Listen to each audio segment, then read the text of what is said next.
Bom dia, irmãos. Paz seja convosco. Eu espero que você e sua família estejam bem. Logo no início dessa live, eu quero dizer a todos que estou mais uma vez com saudades de vocês e continuamos orando para que Deus nos dê o mais rápido possível a possibilidade de a gente estar juntos em comunhão, para a gente poder estar juntos pessoalmente. Mas enquanto isso não acontece, vamos continuar com as nossas lives, vamos continuar servindo ao Senhor, mantendo essa comunhão, mesmo que de maneira virtual, mas como a gente já sabe, a nossa comunhão ela não se dá somente presencial, mas é algo que transcende a questão do corpo, é algo que tem a ver com o espírito. Então, nós nos ligamos espiritualmente, estamos conectados, estamos juntos, estamos em comunhão no espírito, e isso é o que importa de verdade, de fato. Hoje nós iremos fazer a nossa aula de número 7, né? E nós vamos dar prosseguimento a um assunto começado na aula passada, mas que tem como título geral a inspiração das Sagradas Escrituras, que é algo que estamos tratando há cerca de 3 a 4 semanas, bom? Então, ou 4 aulas. A inspiração das Sagradas Escrituras é o tema geral, e o tema da aula de hoje é a inspiração do Novo Testamento. Na verdade, na aula de hoje nós trataremos desse assunto e ainda mais um outro para poder encerrar o tema, a inspiração das Sagradas Escrituras. O outro tema, o segundo tema, seria a inspiração verbal plenária. Então, hoje nós vamos tratar sobre a inspiração do Novo Testamento e a inspiração verbal plenária. Esses dois assuntos. O primeiro assunto, a inspiração do Novo Testamento, ele é continuidade do assunto da aula de número 6, onde nós tratamos sobre a inspiração do Velho Testamento, perdão. E nós vimos a questão do Velho Testamento, a sua inspiração, através da ótica, através do elemento chamado profeta. Através do profeta e das suas relações que nós vimos a aula passada e nós verificamos, nós atestamos e cremos no profeta e nas suas relações, ou seja, a sua relação com as suas designações, os seus nomes, porque o profeta nós vimos que ele tinha vários nomes. Ele era chamado de homem de Deus, homem de espírito, ele era um mensageiro de Deus. Vimos que profeta possui 3 designações do hebraico, certo? Sendo que uma delas é a mais usada, que é profeta como porta-voz, e essa designação veio a partir de Samuel ganhar força, porque até Samuel as pessoas eram chamadas por outras designações de profeta, que no caso seriam vidente. Uma com a ideia de vidente, alguém que vê visões, e outra com a ideia de visionário, alguém que sente, que percebe a obra de Deus, que percebe o que Deus quer fazer. E citamos inclusive o caso de José do Egito, para ter mais ou menos uma ideia do que seria a questão do visionário, que seria a terceira palavra para designar profeta no hebraico. Não me peçam para falar os nomes agora, porque vai ficar um pouco difícil, Eu lembro que um era Roê, outro era Rosê, esses são os nomes dividentes, e a outra agora eu não vou conseguir falar, tá bom? Mas eram 3 designações, e isso que importa, e na Bíblia, somente no Velho Testamento, elas são usadas, tá bom? As mais antigas, com certeza, era Roê e Rosê, e depois de Samuel, como eu disse, a outra palavra que era mais usada para profeta, que designava, ou no caso, o seu significado seria voltado para porta-voz, alguém que fala em nome do Senhor. Tá? Vimos homens de Deus também, homens do Espírito, outras designações, no caso, para profeta. Falamos também da relação do profeta com a sua função profética, ou seja, o ato de ser profeta, essa relação era importante. Falamos da relação do profeta também com as Escrituras.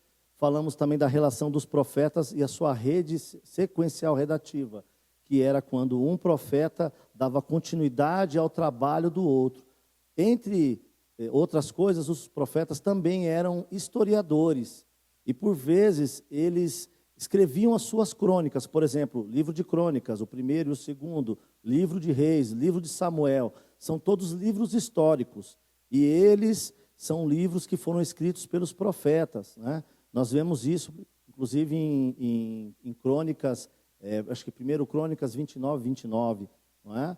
Falando de Samuel, falando de Gade e de Natã, como pessoas que tinham as suas crônicas, que escreveram acerca de Davi e de outras histórias da Bíblia, tá bom? Estou aqui fazer um resumo bem rápido, para não perder tempo, acerca do que foi falado na aula passada. E precisava falar isso porque a aula de hoje é uma continuidade, como eu disse, da aula anterior. Ou seja, nós falamos na aula passada sobre a inspiração do Novo Testamento e as provas, por onde nós achamos as provas de que o Velho Testamento foi inspirado, e hoje nós iremos falar sobre a inspiração do Novo Testamento, tá bom? E podemos aceitar a inspiração do Novo Testamento pelos seguintes motivos, né? Primeiro, se não há motivo para duvidar da legitimidade e autoridade dos textos do Antigo Testamento, muito mais razão existe para aceitar a inspiração dos textos do Novo Testamento. E por que isso? Porque os textos do Novo Testamento foram produzidos em plena dispensação do Espírito. Veja só, no Antigo Testamento, no Velho Testamento, alguns homens, os profetas, eram inspirados pelo Espírito de Deus a escreverem. Já podemos então perceber com relação a isso, que era uma dispensação, era um momento da história onde o Espírito estava restrito a algumas pessoas, e em se tratando de inspiração, mais ainda. Poucas pessoas recebiam a inspiração do Espírito Santo, e o trabalho do Espírito Santo era mais restrito a algumas pessoas. Vocês podem ver que no Velho Testamento, as pessoas que recebiam a unção eram os reis. Então esses homens eram cheios do Espírito Santo, pelo menos eram para ser, recebiam a unção para serem reis, para governar o povo com justiça e equidade. Os profetas, que nós já falamos sobre eles na aula passada, e nós sabemos que eles eram inspirados a escrever as Escrituras, e também os sacerdotes. Então a gente percebe aí uma atuação limitada do Espírito Santo, ou restrita a algumas pessoas. E já no Novo Testamento, como foi profetizado, se não me falha a memória, por Joel, no capítulo 2, existe uma abrangência maior da atuação do Espírito Santo. Então, nós cremos assim, que se no Velho Testamento, onde o Espírito Santo trabalhava de maneira mais restrita, com menos pessoas, ele agiu como agiu, trabalhou e inspirou pessoas a produzirem textos revelando a vontade de Deus, no Novo Testamento isso se dá com certeza porque era a dispensação do Espírito. Na época dos profetas, segundo as dispensações, e a gente vai ver isso depois com o decorrer do tempo, estudando teologia, existiam dispensações, né? A história, para nós, na teologia, está dividida em dispensações, e na época dos profetas era a dispensação da lei. E hoje nós estamos, desde a era de Atos dos Apóstolos, desde a ascensão de Jesus, nós estamos debaixo da dispensação do Espírito. Então hoje nós estamos na dispensação do Espírito e na dispensação da graça. Então nós vemos o Espírito Santo trabalhando de maneira irrestrita, ao contrário do Velho Testamento, tá bom? Então se nós acreditamos no Velho Testamento, na atuação do Espírito Santo, muito mais agora. Ou seja, os escritos do Novo Testamento, com certeza, também são inspirados. Toda a obra do Novo Testamento é inspirada pelo Espírito Santo. Tá bom? Outro ponto, que nós podemos ter como motivos para aceitar a inspiração do Novo Testamento. Os apóstolos, discípulos e profetas da Nova Aliança jamais deixaram de qualificar seus escritos como inspirados, dispondo-os no mesmo nível dos textos do Antigo Testamento. Então, os discípulos, os apóstolos e profetas, por exemplo, citando João com o Apocalipse, afinal de contas, o Apocalipse é um livro de profecia, um livro escatológico. Todos os autores do Novo Testamento, eles jamais olharam para os seus textos e pensando neles com um grau de importância menor do que os textos do Velho Testamento. Tá bom? Paulo faz isso em 1 Timóteo, no capítulo 5, verso 18, ao citar uma outra passagem que é de Lucas, no capítulo 10, o verso 7, onde diz assim: pois a Escritura, as palavras de Jesus registradas em Lucas, declara: não amordaces o boi quando pisa o grão, o trabalhador é digno do seu salário. Aqui nós vemos Paulo citando um trecho de Lucas 10, 7, onde Jesus proferia essas palavras: não amordaces o boi quando pisa o grão, e ainda o trabalhador é digno do seu salário. Ele fez menção a Lucas 10, 7, ou seja, Paulo estava dando ao Evangelho de Lucas a mesma importância que ele daria ao citar um texto de algum dos profetas, de algum texto da lei. Ele estava dando a Lucas a mesma importância, elevando ele ao mesmo nível de inspiração, de autoridade, de legitimidade, como texto sagrado, como texto inspirado. Outro motivo que nós podemos ter para aceitar a inspiração do Novo Testamento é que é possível notar a legitimidade na inspiração do Novo Testamento também através das palavras de Jesus. Por exemplo, em João, no capítulo 16, o versículo 7, e depois do versículo 13 ao 15, e também ainda em João, no capítulo 14 e verso 26, onde ele afirma, no caso, Jesus afirma que o Espírito Santo seria enviado por ele mesmo após a sua ascensão, ou quando ele subiu ao céu, e que lhes anunciaria ou faria lembrar de tudo quanto Jesus lhe havia ensinado.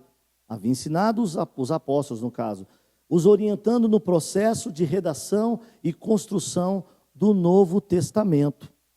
Então, as palavras de Jesus também dão ao Novo Testamento a legitimidade que ele necessita, precisa, para ser colocado em pé de igualdade com as Escrituras do Velho Testamento. Tá? E nós vemos isso nessas duas passagens que nós vamos ver aqui, de João 16 e de João 14, tá bom? Vamos começar aqui, então, vendo aqui a passagem de João 16, o versículo 7, e depois nós vamos pular para o versículo 13 e iremos seguir até o 15. Diz assim a Escritura: todavia digo-vos a verdade, que vos convém que eu vá, porque se eu não for, o Consolador não virá a vós. Mas quando eu for, vô-lo enviarei. Olha aqui Jesus dizendo que ele enviaria o Espírito Santo, ele prometendo aos apóstolos a vinda do Espírito Santo. E isso era muito importante, porque é a vinda do Espírito Santo que marca a dispensação, que nós chamamos de dispensação da graça, que é um momento, um período da humanidade que nós acreditamos que ainda compreende os nossos dias, no qual o Espírito Santo age para intervir nos corações das pessoas, mostrando o seu pecado, convencendo ele da justiça e do juízo, mostrando que eles precisam e necessitam de Deus. Mas quando vier aquele Espírito de verdade, aqui já é a partir do versículo 13, mas quando vier aquele Espírito de verdade, ainda falando do Espírito Santo, ele vos guiará em toda a verdade, porque não falará de si mesmo, mas dirá tudo o que tiver ouvido e vos anunciará o que há de vir. Veja só, preste atenção, olha só, e vos anunciará o que há de vir. Aqui nós percebemos a atuação do Espírito Santo em anunciar as coisas que haveriam de acontecer. E essas coisas que haveriam de acontecer foram anunciadas aos apóstolos, aos discípulos e aos autores dos evangelhos, aos autores das epístolas. Então aqui já dando a entender de que o Espírito Santo direcionaria a inspiração dos autores do Novo Testamento. Ele estaria presente anunciando a eles as coisas que haveriam de acontecer. O versículo 14, ele me glorificará, porque há de receber do que é meu, e vou-lo há de anunciar. Aqui, mais uma vez, Jesus enfatiza que o Espírito Santo seria o anunciador das palavras de Jesus. E o Espírito Santo não falaria outra coisa a não ser aquilo que era de Jesus, e que ele tinha recebido do Pai. E isso vai ficar bem notado agora no versículo que eu vou ler, que é o 15. Tudo quanto o Pai tem é meu, por isso vos disse que há de receber do que é meu, e vou-lo há de anunciar. Mais uma vez vemos aqui Jesus dizendo que o que ele tinha, ele repassou ao Espírito Santo, mas o que ele tinha também era do Pai. Lembra das passagens, principalmente em João, do Evangelho de João, onde Jesus fala que o que ele falava não era dele, que ele veio cumprir a vontade do Pai, e que as palavras, o que ele estava dizendo para os discípulos, anunciando aos homens naquela época, não eram palavras dele, mas palavras do Pai. Agora ele diz que essas palavras são dele, que esse conteúdo é dele, e ele agora repassa ao Espírito Santo a função de anunciar para aqueles que seriam inspirados pelo Espírito Santo a escrever, aos apóstolos, aos discípulos. Ele agora repassava ao Espírito Santo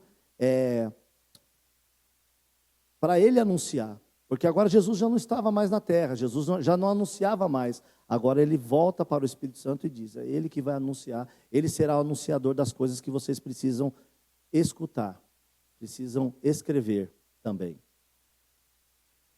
Em João, no capítulo 14 e 26, também diz assim, mas aquele Consolador, o Espírito Santo, que o Pai enviará em meu nome, esse vos ensinará todas as coisas e vos fará lembrar de tudo quanto vos tenho dito.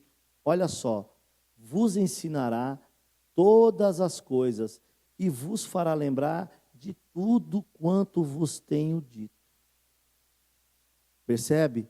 O Espírito Santo vai ensinar e vai fazer lembrar de todas as palavras de Jesus. E por que era importante o Espírito Santo fazer com que eles lembrassem e fazer com que eles fossem ensinados naquilo que Jesus já havia dito a eles, para que eles pudessem escrever.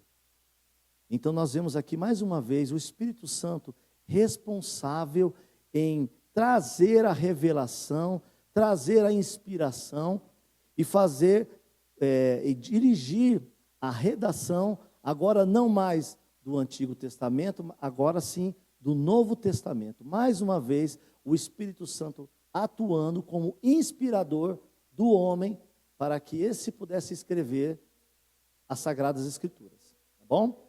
Em Lucas, também no capítulo 10, no versículo 16, parte A, diz assim, quem vos ouve a voz, a mim me ouve. Porque as palavras que os apóstolos estavam utilizando, as palavras dos discípulos, eram na verdade agora palavras inspiradas pelo Espírito Santo, que previamente tinha anunciado a eles. Amém?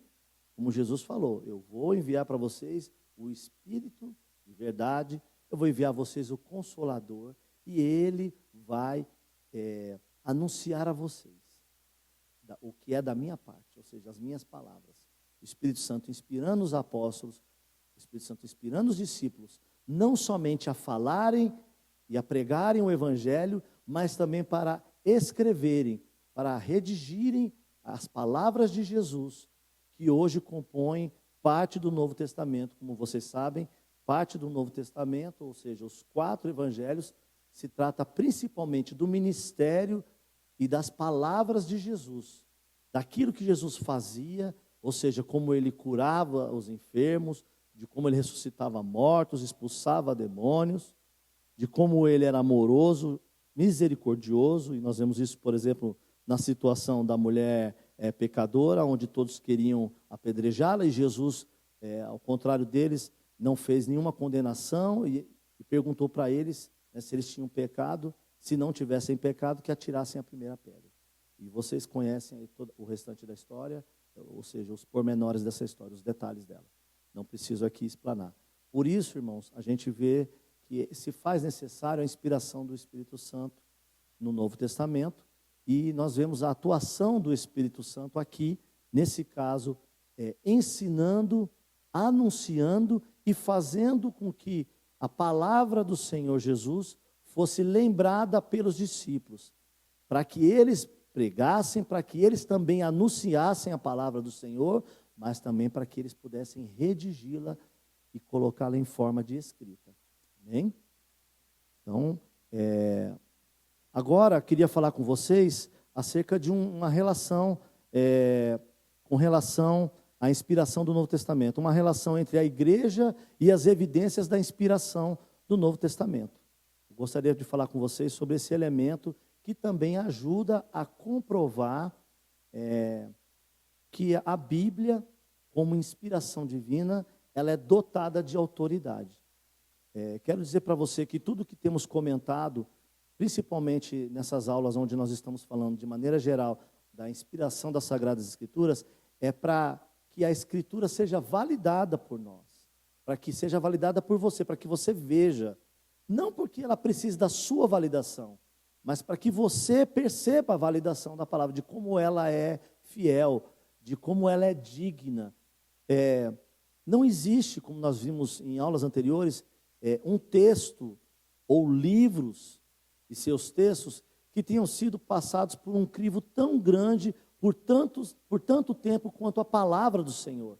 Então estamos agora falando, mediante os termos da inspiração do Novo Testamento, para dizer a você que a palavra ela é digna, a palavra é fiel, ela tem autoridade, e essa autoridade ela não vem dos homens, é uma autoridade divina.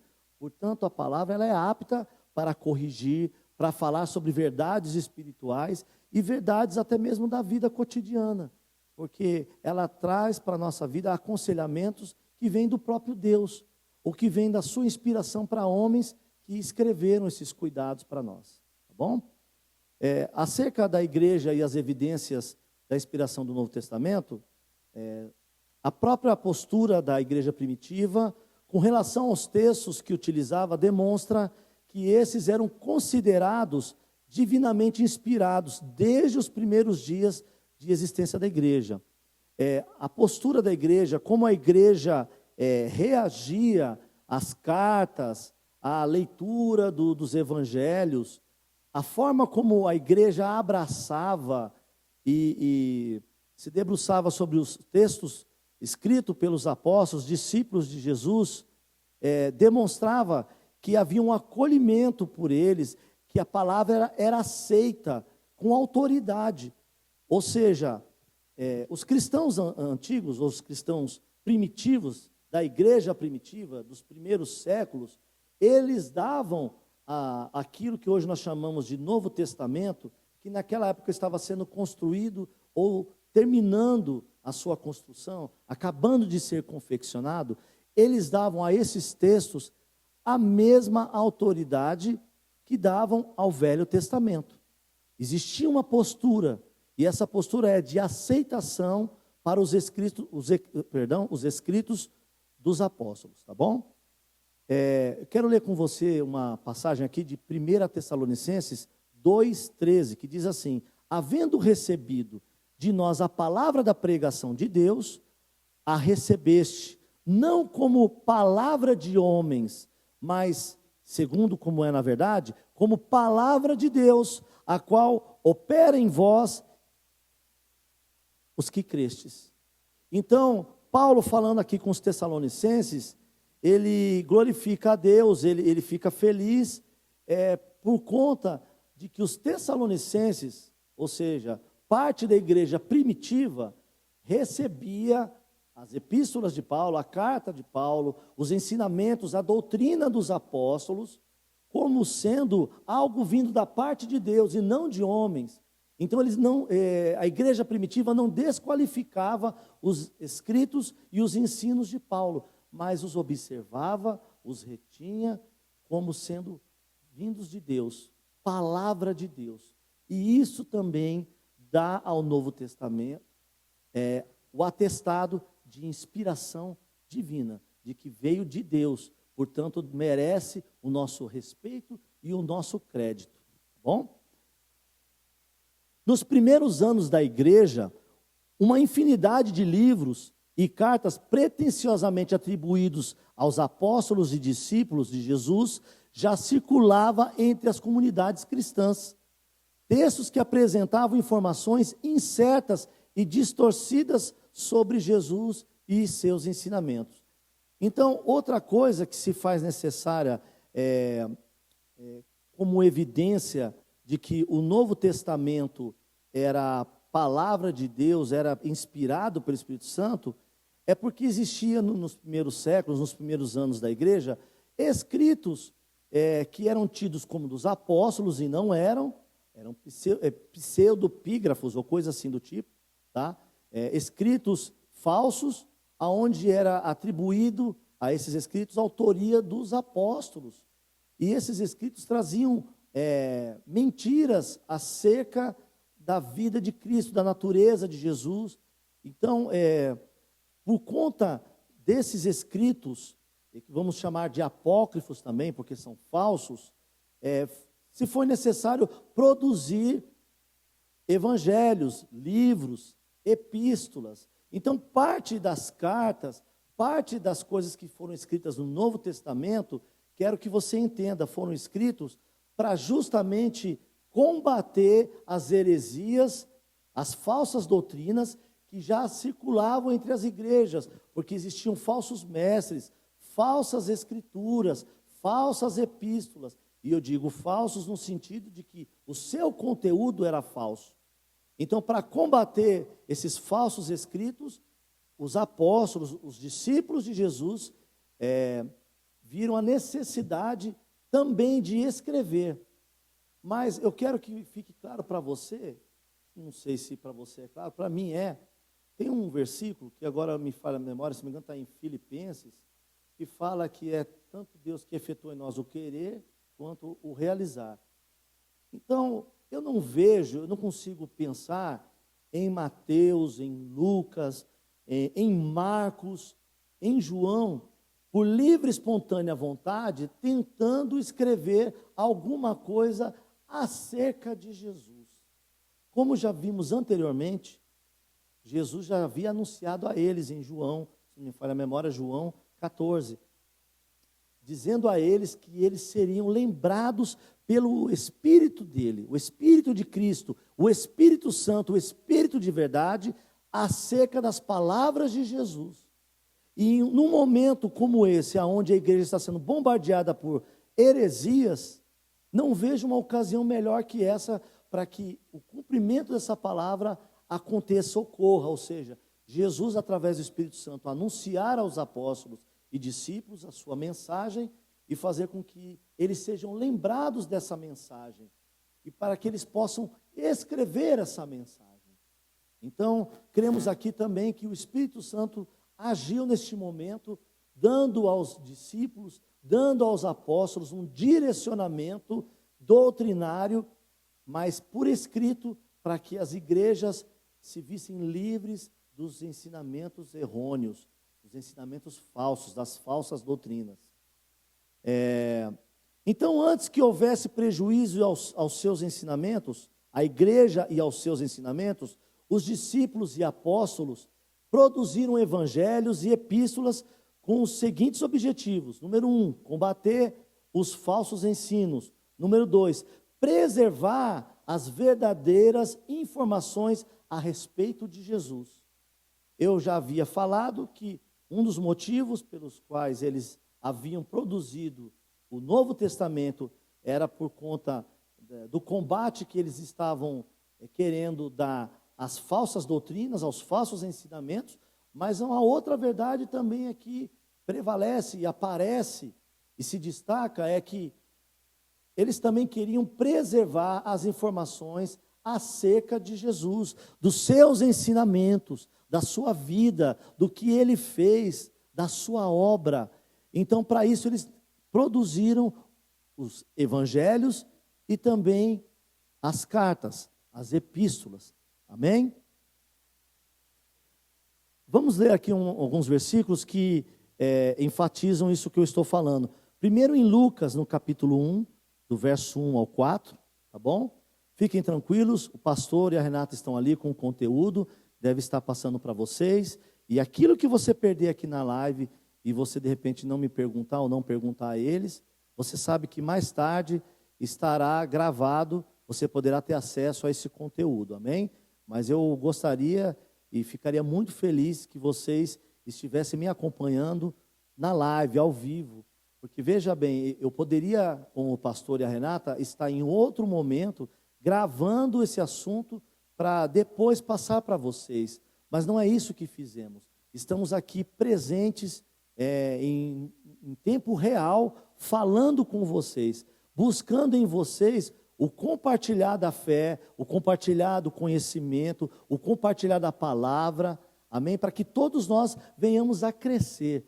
Saímos de nossas casas, e digo mais, a Renata e o pastor um pouco mais longe que eu, por isso tiveram que acordar mais cedo, se arrumar para poder estarem aqui, porque nós amamos vocês, temos um compromisso com vocês, temos um compromisso com esse ministério, temos um compromisso com Jesus, amém? E gostaríamos que esse compromisso também fosse compartilhado por vocês, que vocês também tivessem essa reciprocidade conosco, de estar todos os domingos de manhã aprendendo conosco. Estamos fazendo isso com alegria, meus irmãos. Não é com tristeza, mas é com muita alegria, porém com responsabilidade, com temor, com zelo diante de Deus e diante de vocês, mas também com muito amor, porque amamos vocês, amamos ao Senhor e amamos a palavra dele, tá bom? Lucas capítulo 1, do verso 1 ao 4. Tendo, pois, muitos empreendido por pôr em ordem a narração dos fatos que entre nós se cumpriram, segundo nos transmitiram os mesmos que os presenciaram desde o princípio e foram ministros da palavra, aqui Lucas está falando com certeza dos discípulos, dos apóstolos, pareceu-me também a mim conveniente descrevê-los a ti, ó excelentíssimo Teófilo, por sua ordem, havendo-me já informado minuciosamente de tudo desde o princípio, para que conheças a certeza das coisas de que já estás informado. Então nós vemos aqui, então Lucas também, ele traz um termo aqui muito interessante, pareceu-me também a mim conveniente.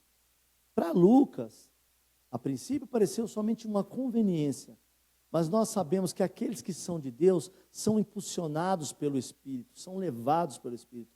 Ele era um médico amado, ele era aquele que andava com Paulo em suas viagens, era alguém da parte de Deus. Preste bem atenção, ninguém, irmãos, que não é de Deus, se levanta para confeccionar, para construir algo que tem a ver com Deus, ainda se tratando de algo que não seja para onerar Deus. Hoje existem pessoas que se levantam para falar de Deus, como também na antiguidade sempre existiram essas pessoas.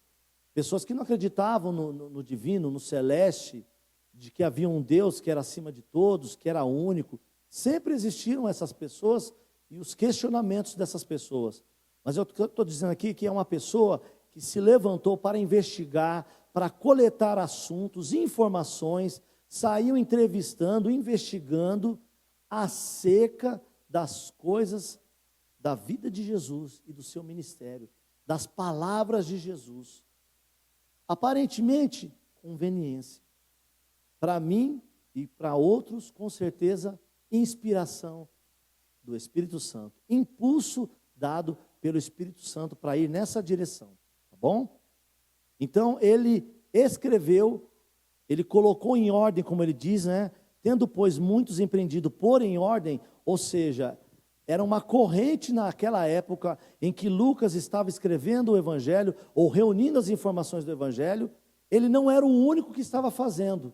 Outros estavam colocando em ordem os assuntos, as ideias, as informações acerca da vida de Jesus, do ministério de Jesus, para que não houvessem distorções no seio da igreja, para que não houvessem falsas doutrinas, como a gente citou anteriormente.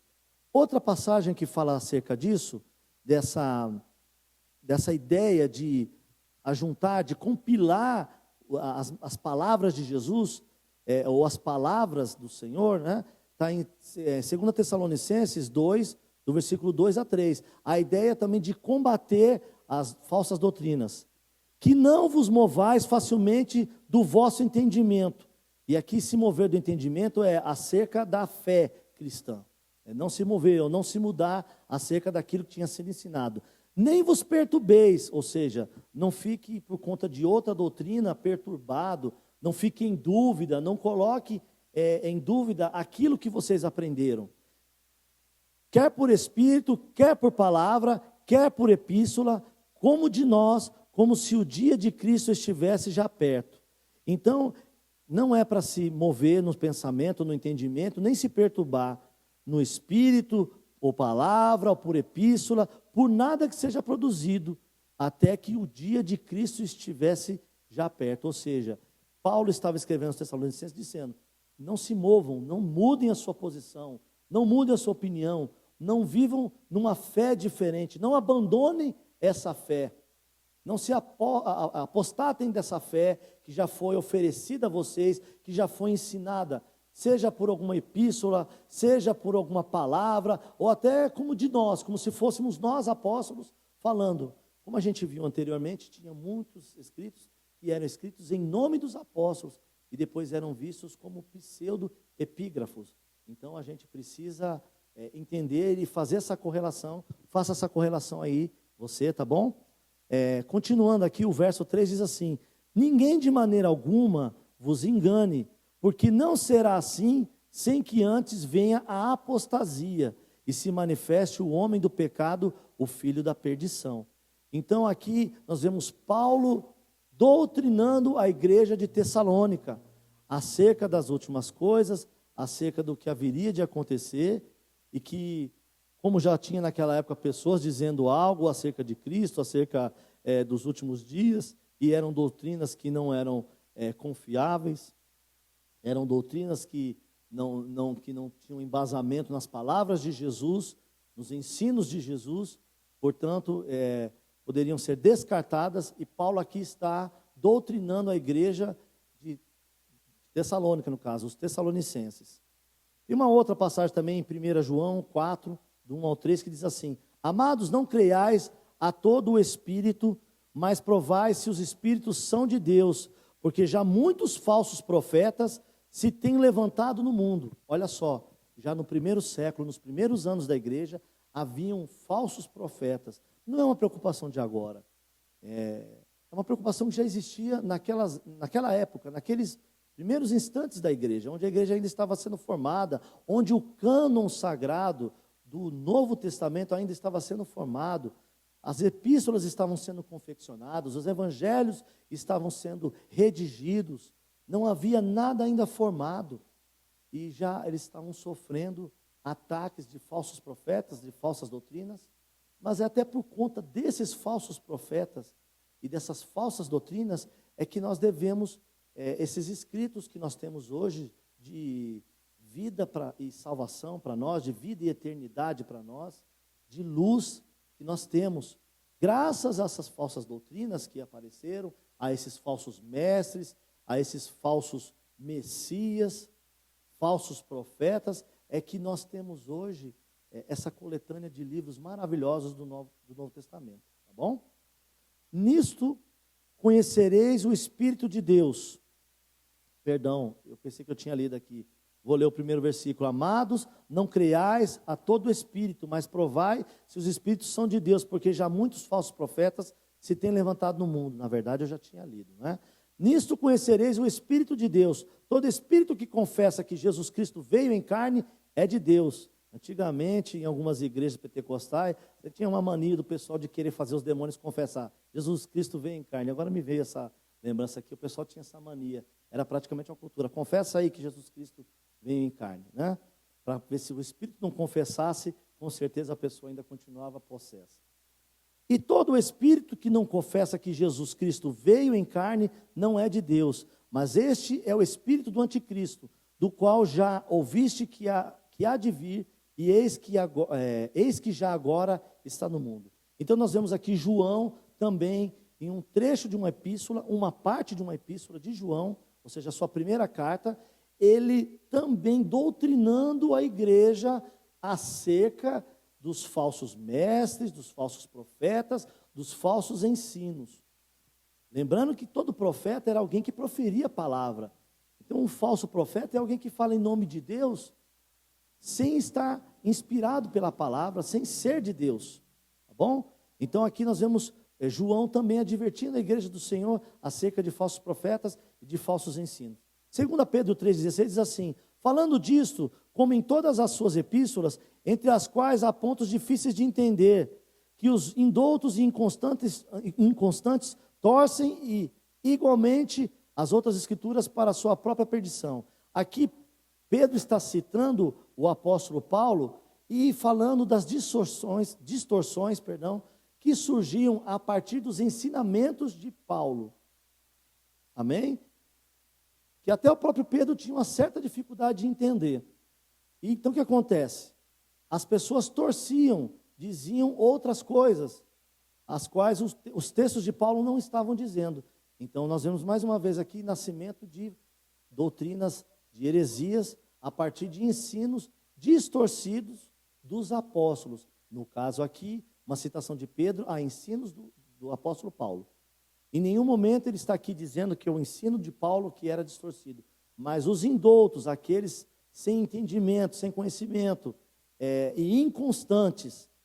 Irmãos, os inconstantes são aqueles que são inconstantes na fé. Então eles não...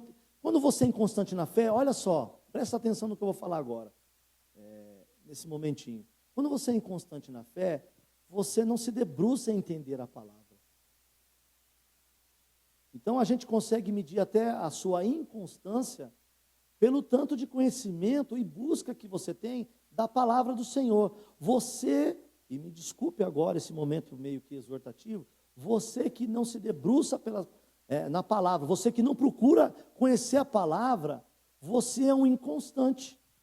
Se você já tem um tempo de caminhada na fé e sabe muito pouco da Bíblia, sabe se exprimir muito mal acerca de questões espirituais e bíblicas, que você deveria saber por conta das escolas dominical que você já frequentou, pelas pregações que você já ouviu, pelos estudos que você já participou, e você tem essa dificuldade, é porque talvez você seja um inconstante.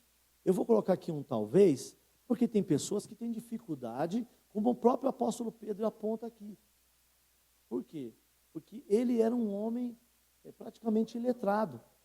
E agora se via as voltas de às vezes ter que entender o texto de alguém que era um teólogo, alguém com um intelecto, com uma cultura acima da dele, uma cultura de conhecimento.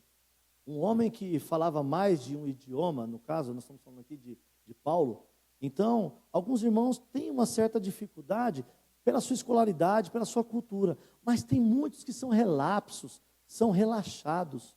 Abandone esse relaxo, irmãos. Abandone isso, porque isso é coisa de gente inconstante, gente que oscila na fé. Amém? Vou fechar aqui as aspas, os parênteses aqui, e vamos dar continuidade aqui. Aqui nós temos mais um texto acerca daqueles que falavam falsas doutrinas. Temos também em Lucas 4,16, e temos também em Colossenses, por coincidência, 4,16 também. E aqui nós vemos uma coisa acerca também dessas escrituras. Queria falar aqui de algumas coisas, de características acerca dessas escrituras. Com a prática,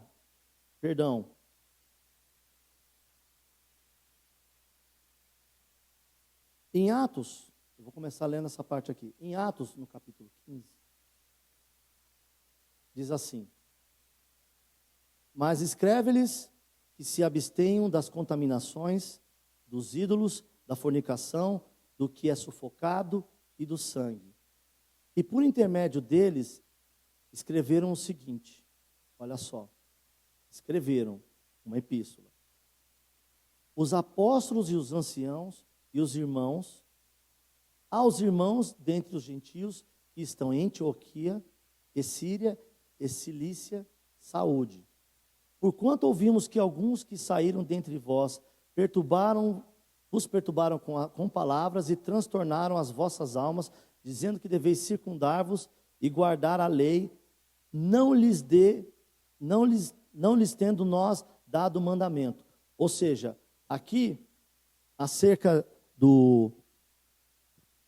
de algumas situações vividas pelo apóstolo Paulo, por Barnabé, que estavam pregando entre os gentios, eles precisaram ir a Jerusalém e participar do que nós chamamos de Concílio de Jerusalém, aonde foi discutida a questão acerca da salvação dos gentios, porque alguns judeus, principalmente fariseus convertidos ao cristianismo, queriam que os gentios, como os judeus, também fossem circuncidados. E acerca disso houve uma grande discussão entre esses que acreditavam que os gentios deviam ser circuncidados e Paulo.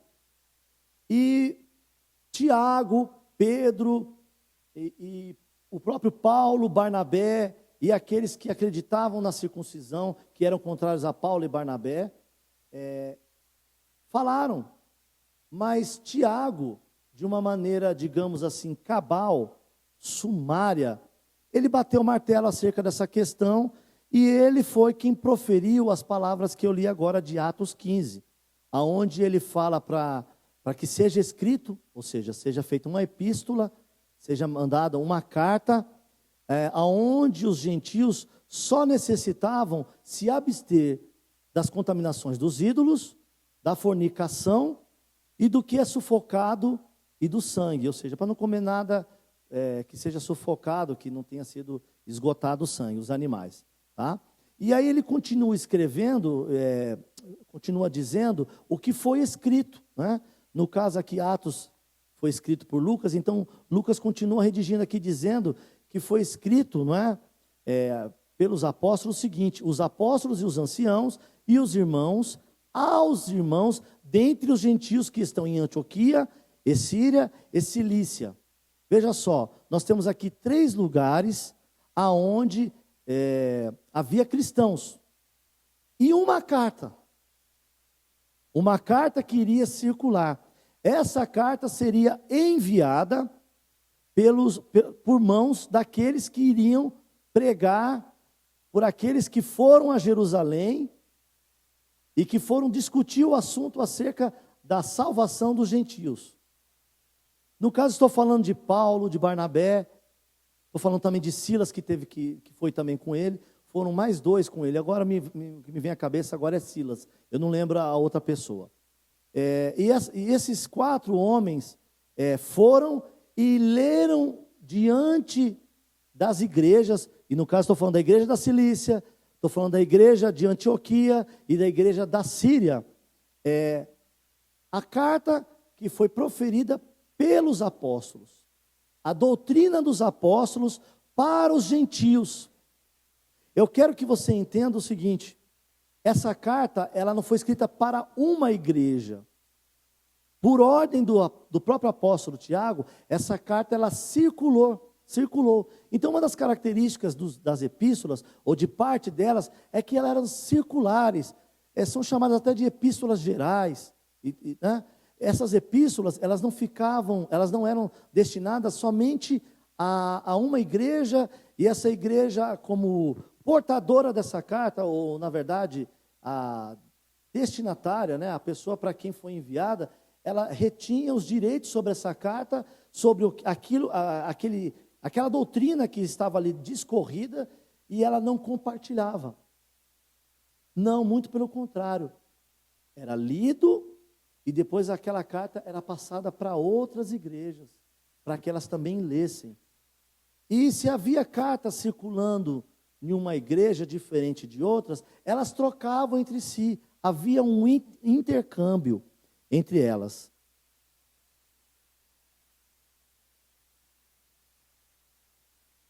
Aí veja só, uma outra coisa a se destacar acerca dos textos, né? É o que eu estava lendo. É que nesse caso as epístolas que deviam ser lidas, as epístolas deviam ser lidas na frente de toda a igreja, como já era de costume dos judeus. A igreja estava então assim incorporando dentro da sua liturgia, do seu jeito de ser igreja, de fazer culto, a leitura de um texto, no caso um texto apostólico, um texto doutrinário, um texto voltado à defesa da fé cristã. E esse texto era lido diante de toda a igreja. Havia alguém que comunicava à igreja o texto lido, o pregador, vamos assim dizer. E depois eram enviadas essas cartas para outra igreja, né? E aí nós temos um outro caso aqui, em Colossenses, nós vemos Paulo recomendando que se estabeleça a prática de intercâmbio entre as igrejas. Então, além de Tiago, como nós vimos em Atos 15, nós também temos Paulo dizendo aos colossenses para que eles fizessem com que as cartas que ele escreveu, as cartas fossem circulares, ou seja, fossem intercambiadas, tá? Antes eu quero ler para vocês entenderem que já era um costume dos judeus, nas sinagogas, fazerem a leitura dos seus escritos. E nós vamos ler aqui Lucas capítulo 4, verso 16. E chegando a Nazaré, aonde fora criado, aqui nós estamos falando de Jesus, entrou num dia de sábado, segundo o seu costume, na sinagoga, e levantou-se para ler. Então nós vemos aqui que era costume, o próprio Jesus participou desse costume, ele também foi um protagonista desse hábito dos judeus de lerem as Escrituras. Então isso foi incorporado para a igreja também, através das leituras das cartas, das epístolas doutrinárias dos apóstolos. Em Colossenses 4,16, vamos ver aqui, vamos ler o que Paulo disse à igreja de Colossos. E quando esta epístola tiver sido lida entre vós, fazei que também a seja na igreja dos Laodicenses. Veja só, a epístola foi escrita para a igreja de Colossos. Agora Paulo estava orientando para que ela também fosse lida na igreja de Laodiceia. E a que veio de Laodiceia, lede a vós também. Olha aqui o intercâmbio. Ou seja, alguém levava a carta dos Colossenses para os Laodicenses e trazia de volta, trazia para eles, para a igreja dos Colossenses, a carta que Paulo devia ter mandado para os Laodicenses. Então havia uma troca dessas escrituras, dessas epístolas. Então toda a igreja na época participava desse movimento doutrinário que era feito através das cartas. Olha, irmão, que dificuldade que eles tinham. Pensa só, nenhum lugar era do lado do outro, havia às vezes distâncias que tinham que ser percorridas de cavalo, distâncias de um dia andando, lugares que talvez precisava de navios para você sair de um lugar e ir ao outro, para fazer essa troca de postagens, troca de cartas. E hoje nós temos Bíblia no celular, hoje nós temos Bíblia no tablet, hoje nós temos Bíblia no notebook, nós temos Bíblias de diversas formas de estudo. A Bíblia do jeito que você quiser, tem várias Bíblias de estudo, onde nos rodapés você consegue entender o que o autor daquele livro, naquele capítulo, naquele versículo estava querendo dizer.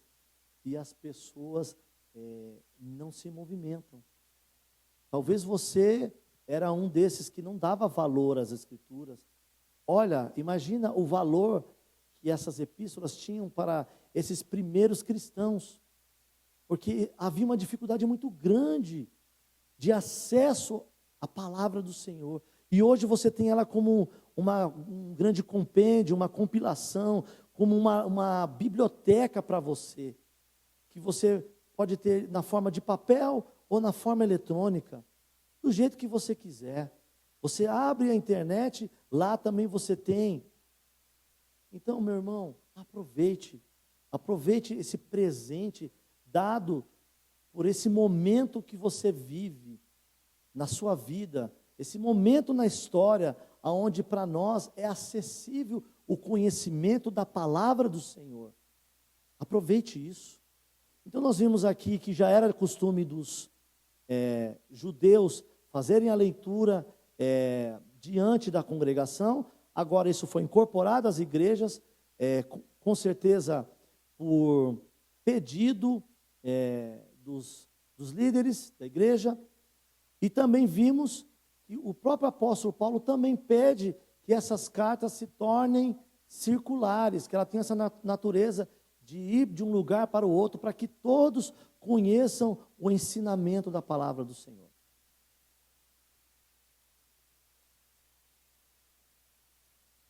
Com a prática do intercâmbio, irmãos, e da leitura pública dos escritos dos apóstolos e discípulos nas igrejas, mais um elemento de legitimidade foi adicionado ao Novo Testamento. Pois como os judeus que liam aos sábados a Torá, os cristãos, porém aos domingos, faziam a leitura das cartas e livros dos apóstolos com a mesma aceitação. Ou seja, os cristãos primitivos davam aos textos dos apóstolos e discípulos de Jesus a mesma credibilidade, autoridade e legitimidade atribuída ao Antigo Testamento. Então, os cristãos primitivos davam ao cânon do Novo Testamento o mesmo nível de autoridade, de credibilidade que era dado ao Antigo Testamento. Porque conforme houve o intercâmbio, todos eles puderam conhecer aquilo que estava sendo escrito. E eles recebiam, como nós lemos Paulo, se não me engano, falando aos Tessalonicenses, não como palavras de homem, mas como palavras vindas de Deus. E isso fazia com que os escritos dos apóstolos e dos discípulos, falando das epístolas e dos evangelhos, fossem aceitos como palavra de Deus. Se são palavra de Deus, portanto, são inspirados. E se são inspirados, merecem a nossa credibilidade. Então, nós devemos colocá-los em alta conta. Amém? Em Atos 15, 30, 31, diz assim: tendo eles então se despedido, partiram para Antioquia, e ajuntando a multidão, entregaram a carta, e quando a leram, alegraram-se pela exortação. Olha só, a leitura daquela carta, vinda dos apóstolos, vinda de Jerusalém, quando chegou ao pessoal daquelas 3 cidades, daqueles 3 lugares, Antioquia, Cilícia, e deixe-me ver aqui o outro nome que agora me falhou a cabeça.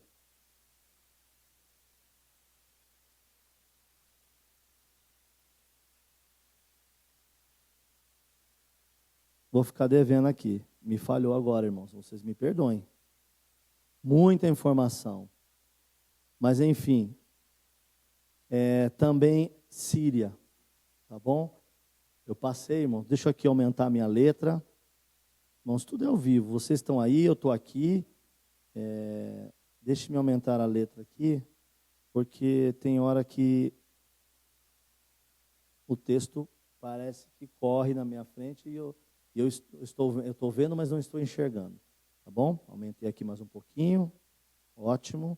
Então, quando o pessoal de Antioquia, da Síria e da Cilícia leram a carta dos apóstolos, eles se alegraram muito mesmo, ficaram muito felizes com o que foi escrito. Isso quer dizer que eles aceitaram.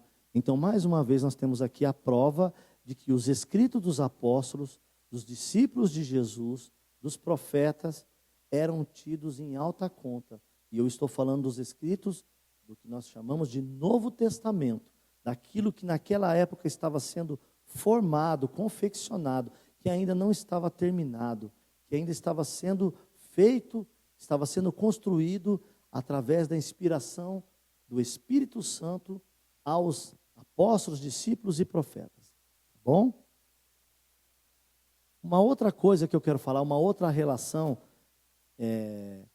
que dá ao Novo Testamento a credibilidade e dá a ele o status de inspiração do Espírito, vinda pelo Espírito Santo, vinda do Espírito Santo, é a relação entre os pais apostólicos e as evidências da inspiração do Novo Testamento.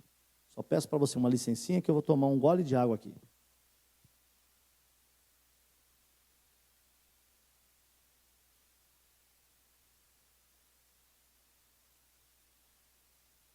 Bom, como eu estava dizendo, nós vamos ver agora a relação dos pais apostólicos e as evidências da inspiração do Novo Testamento.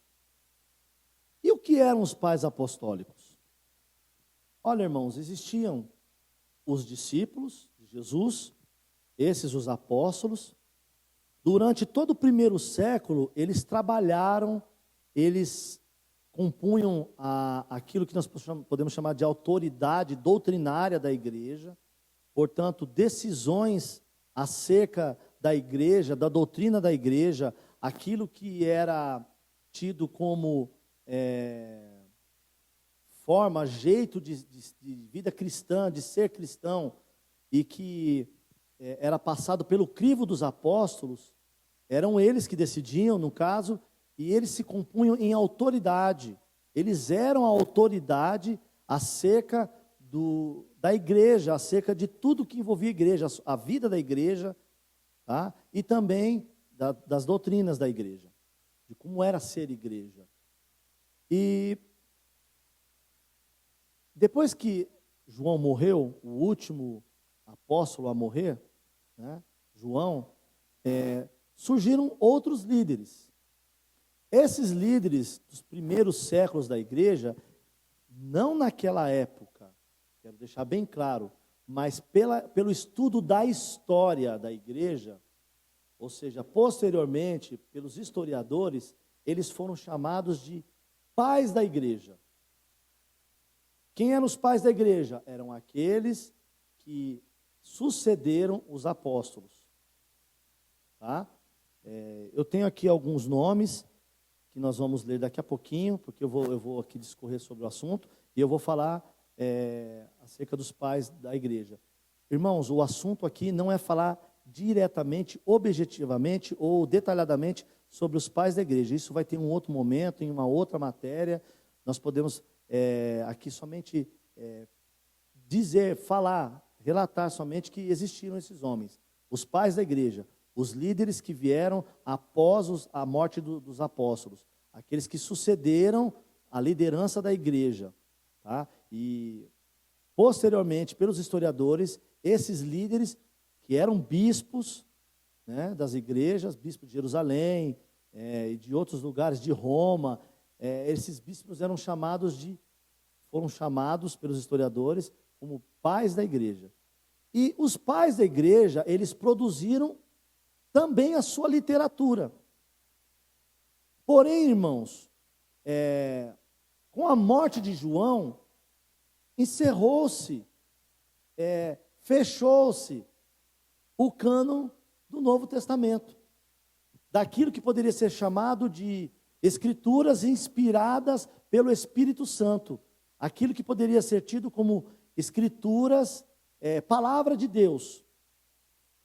E agora, então, sob a liderança dos pais da igreja, dos líderes da igreja que vieram depois da morte dos apóstolos, surgiram escritos. E esses escritos eram chamados de pais apostólicos. Se confundem muito, eu fiz uma pesquisa acerca disso. Pais apostólicos com pais da igreja, existem algumas citações, porque na verdade uma coisa está atrelada à outra. Os pais da igreja eram os líderes que surgiram depois da morte dos apóstolos, e pais apostólicos é o nome que deram aos escritos desses homens. Então, o que eram os pais apostólicos? Que é o que nós vamos agora fazer a relação com as evidências da inspiração do Novo Testamento. Eles não eram pessoas, tá? Eles eram escritos. Era um nome dado ao primeiro conjunto de literatura ortodoxa posterior ao Novo Testamento. Então, quando encerrou-se o Novo Testamento, fechou-se o cânon, as literaturas que surgiram logo em seguida, desses que eram chamados de pais da igreja, foram os pais apostólicos, ou seja, as suas literaturas. São escritos dos pais da igreja, como eu disse. Nós temos aqui alguns exemplos de pais da igreja, como Inácio de Antioquia, Clemente de Roma, Papias ou Pápias de Hierápolis, Policarpo de Esmirna e Clemente de Alexandria.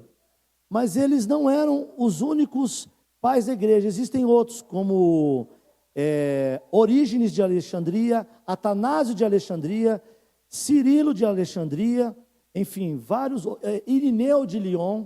Então existiram outros pais da igreja, mas aqui nós vamos, como eu disse, como a ideia não é falar dos pais da igreja, e simplesmente pegar os seus escritos, ou seja, os pais apostólicos, e demonstrar que até mesmo esses escritos posteriores ao cânon bíblico, ao cânon do Novo Testamento, também se compõem em provas, em evidências que atestam a inspiração do Novo Testamento, tá bom? Outra coisa sobre os pais apostólicos: não são considerados inspirados pelo Espírito Santo, por isso não fazem parte do cânon.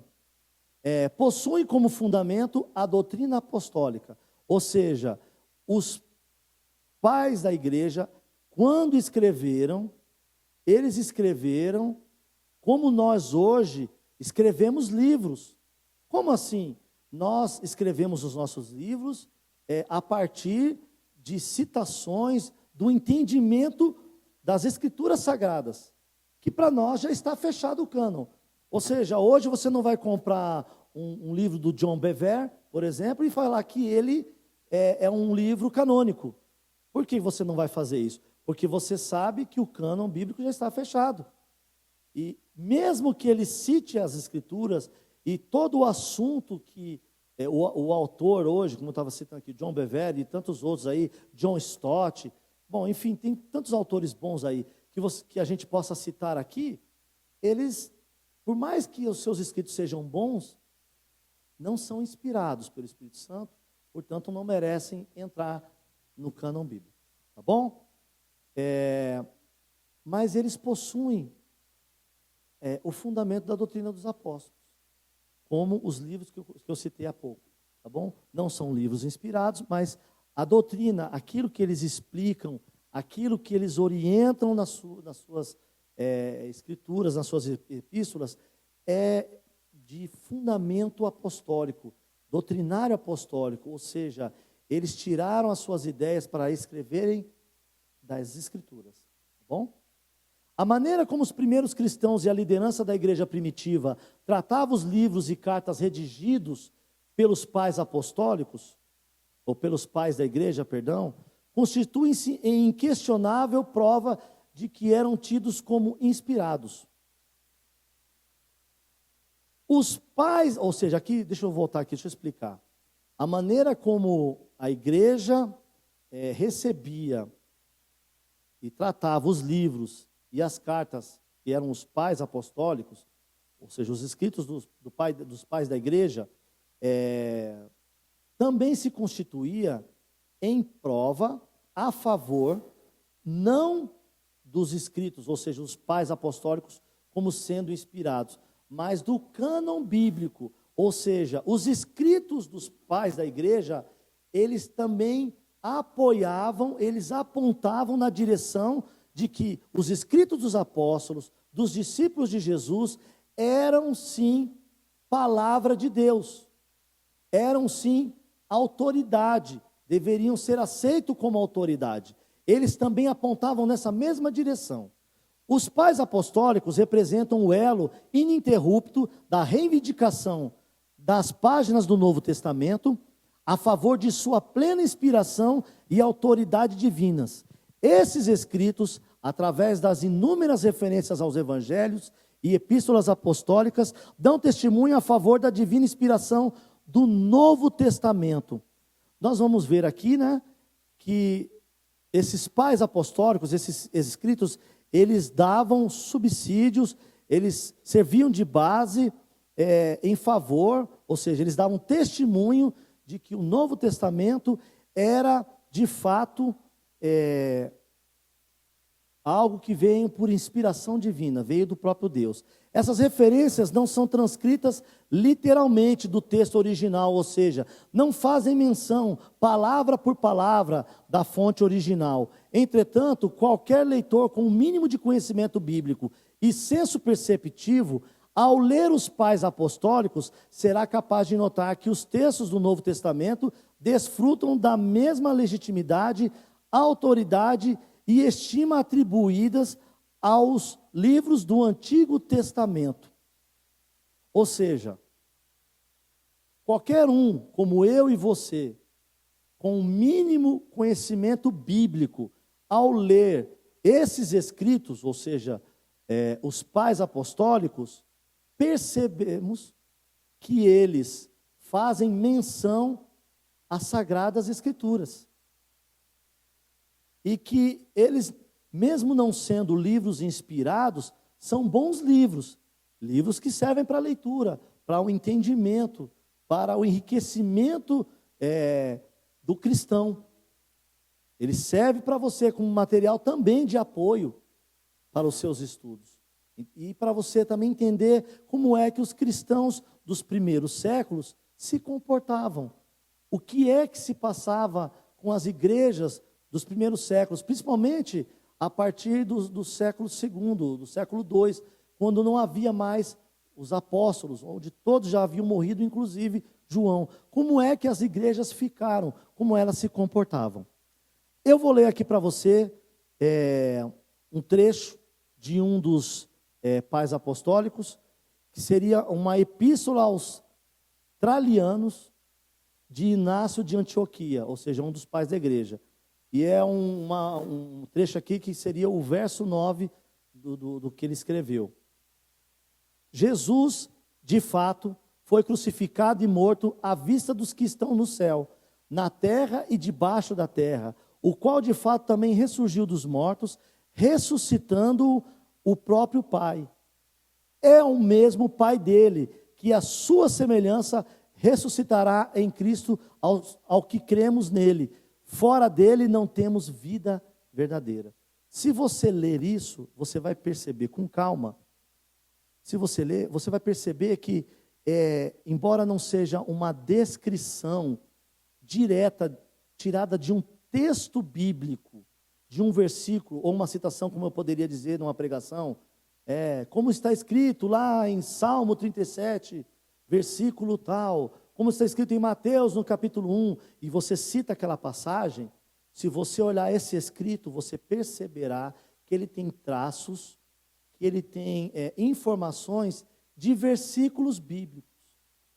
Como eu estava dizendo, é como aqueles autores de livros que nós temos hoje, que se utilizam de passagens bíblicas para poder apoiarem, na verdade, para poder discorrerem o pensamento.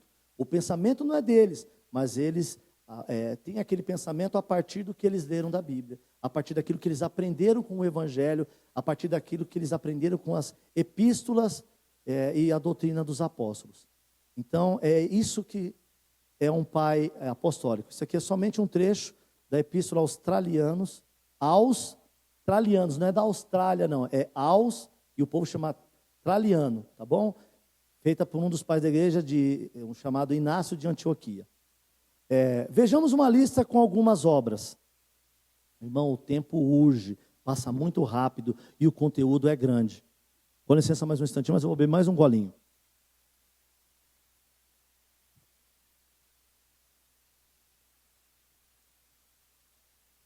Vou aqui citar algumas obras para vocês e eu vou fazer somente a leitura. Esse material está de posse do pastor, ele vai de alguma forma passar para vocês, e independente de como ele passe, a quantidade que ele passe, posteriormente, irmãos, haverá uma apostila, haverá vou chamar aqui de literatura, que está sendo confeccionada pelo pastor. Ele vai juntar todo esse material e vai fazer um compilado para vocês. Então você terá isso para depois você ler com calma, um conteúdo completo, tá bom? Não sei quando isso acontecerá, possivelmente no final de cada matéria, de cada assunto que nós tratarmos. No caso aqui, quando acabar a introdução bíblica, né? Aí nesse caso ele vai confeccionar essa apostila e vocês vão ter como obter isso aí, tá bom? Vejamos uma lista com algumas obras, no caso aqui, pais apostólicos. As 7 cartas de Inácio de Antioquia, que era discípulo de João também, vale falar aqui, e era bispo de Antioquia. Cartas essas dirigidas a 6 igrejas, que são a igreja de Éfeso, de Magnésia, Trália, lembra que nós lemos aqui? Australianos, né? Roma, Filadélfia e Esmirna. Olha só, Éfeso você conhece, a igreja de Roma você já ouviu falar, a igreja de Filadélfia e de Esmirna também. E esse bispo e pai da igreja, ele escreveu 7 cartas, 7 epístolas, né? E 6 delas foram destinadas a igrejas, tá? E uma foi destinada a um amigo na fé, um homem chamado Policarpo, que na época era mais jovem, né? Inácio de Antioquia escreveu essas cartas já no final do seu ministério, no final da sua vida, e enquanto isso ele escreveu uma carta para alguém que estava, digamos que com todo o fôlego, né? Para poder trabalhar para o Senhor, que no caso era Policarpo, tá? Policarpo também recebeu essa carta vinda de Inácio de Antioquia. Perdão, irmãos, meus olhos aqui às vezes, a leitura aqui fica um pouco difícil às vezes.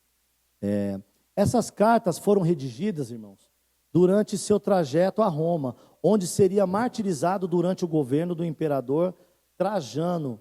Ele foi martirizado no Coliseu. Enquanto ele estava indo a caminho para o seu martírio, ou seja, a sua viagem, o tempo que isso demorou, deu tempo de ele escrever 7 cartas. 6 para igrejas, uma para um amigo, era Policarpo também, que foi um pai da igreja, um bispo também, e em seguida ele morreu martirizado pelo imperador Trajano, que foi um imperador muito cruel, matou muitos cristãos, inclusive isso que ele fez, ou seja, matar os cristãos, ele fez no Coliseu. Então a morte dos cristãos era o entretenimento da época. As pessoas iam ao Coliseu para verem esse evento, a morte dos cristãos, eles sendo comidos por leões. No caso, ele foi um dos que foram comidos. As epístolas de Clemente de Roma também faz parte também dos pais apostólicos, né? São escritos ou cartas, né? Clemente de Roma, irmãos, ele foi o 4º bispo de Roma. As escritas foram feitas, no caso aqui, essas epístolas, cerca de 140 anos depois de Cristo, ou seja, já estava no 2º século. Entre suas epístolas, temos a epístola de 1 Coríntios.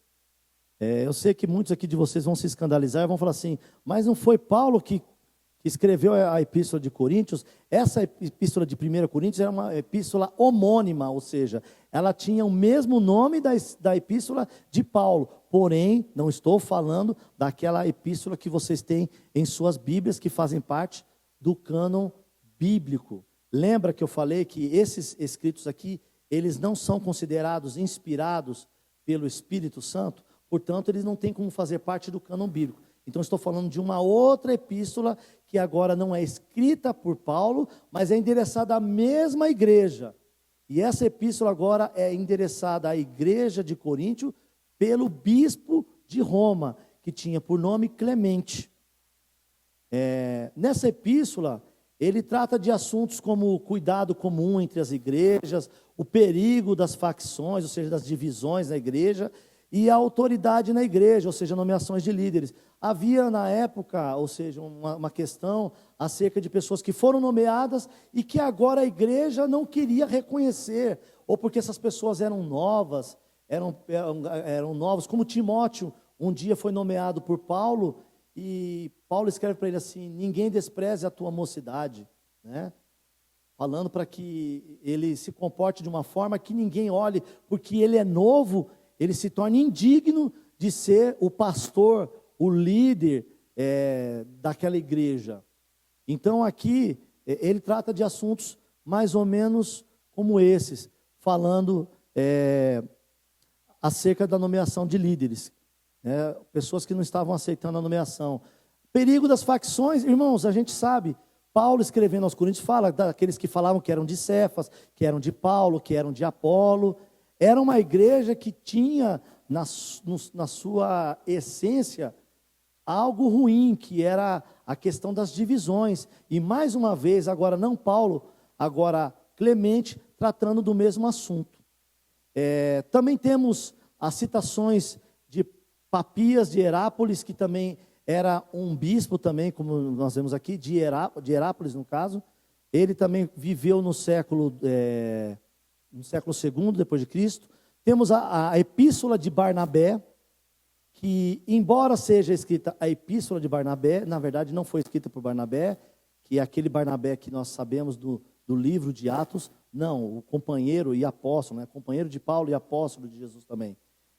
Embora tenha recebido esse nome, ninguém sabe a autoria, portanto ninguém atribui a Barnabé de verdade a autoria dessa epístola.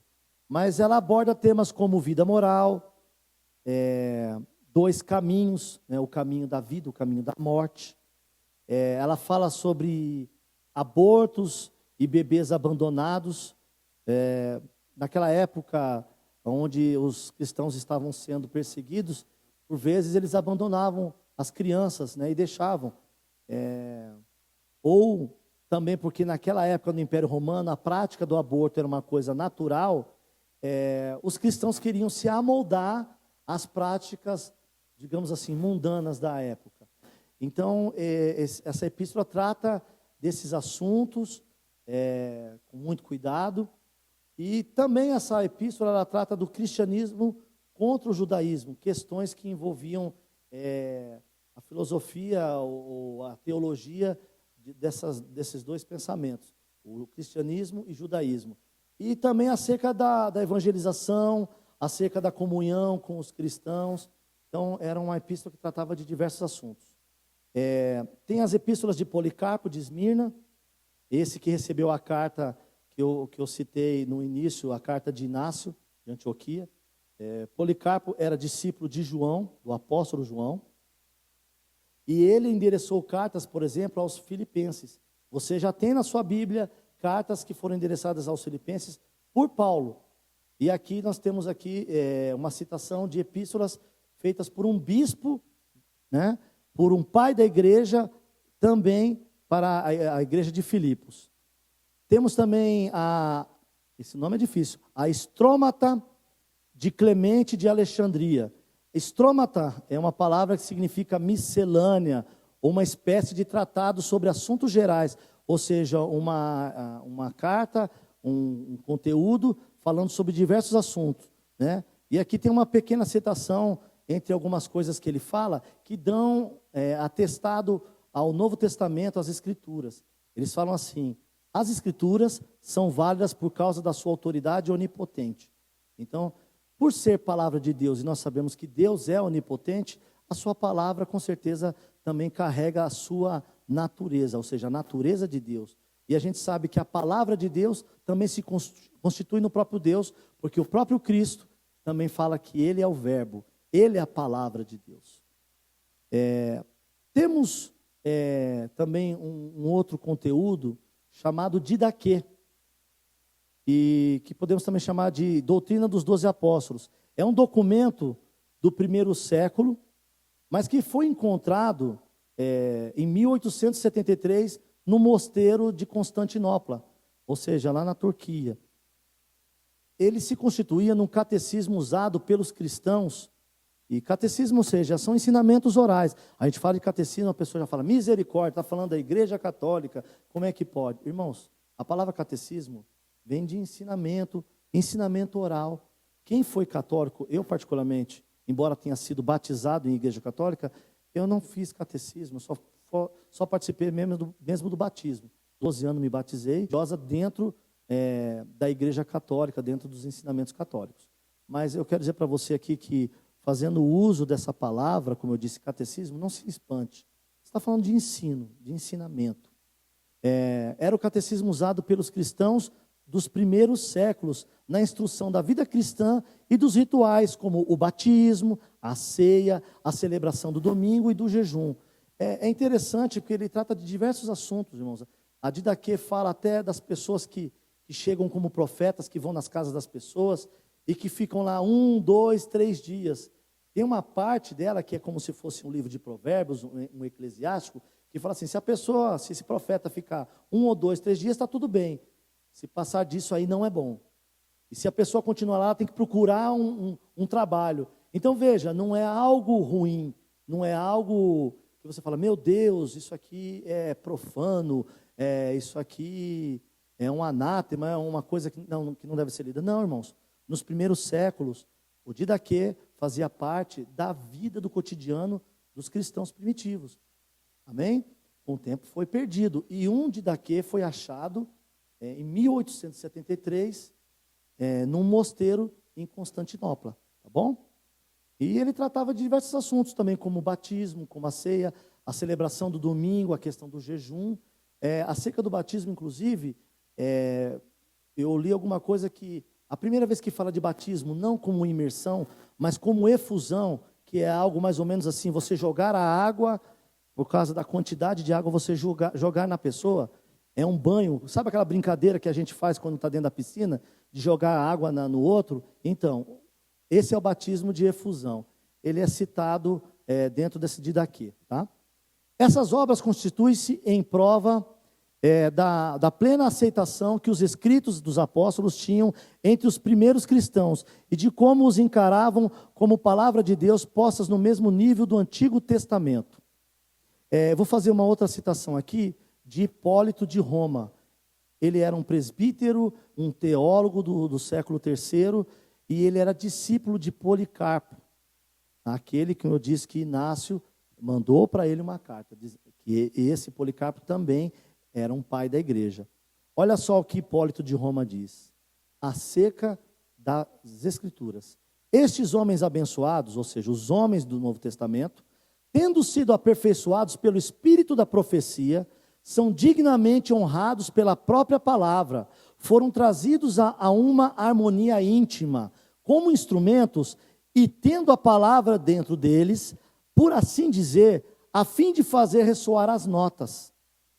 Pelo Senhor foram movidos e anunciavam o que Deus queria que anunciassem. É que eles não falavam da sua própria capacidade, falavam daquilo que lhes era revelado unicamente por Deus. Aqui nós vemos um teólogo, alguém importante, nessa época da história da igreja, alguém que era de Roma, que naquela época se constituía em alguém, numa das igrejas mais importantes, que se sobressaíam acima das outras, testificando acerca das Escrituras. Aqui é uma citação de um dos pais apostólicos, ou seja, dos escritos, no caso de Hipólito, testificando, ratificando, reiterando a palavra de Deus como inspirada pelo Espírito Santo. Amém?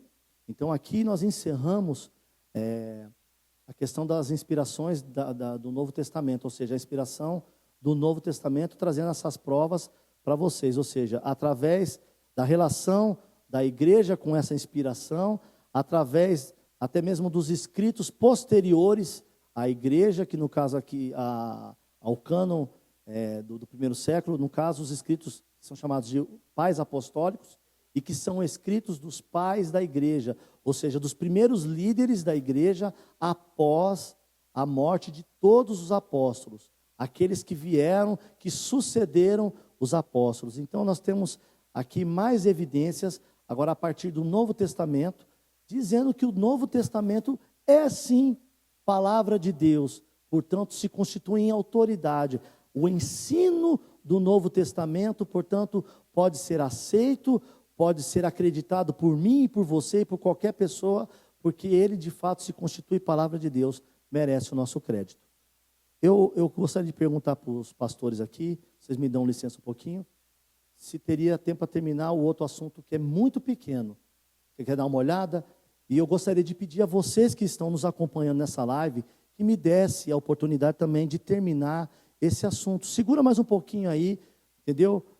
Deixa o feijão de molho lá na água, viu, minha irmã? Você que está me acompanhando aí, põe o arroz também, deixa o arroz lá decantando, lavando, tá bom? Segura mais um pouquinho, porque o assunto que eu tenho aqui para você é espírito e vida.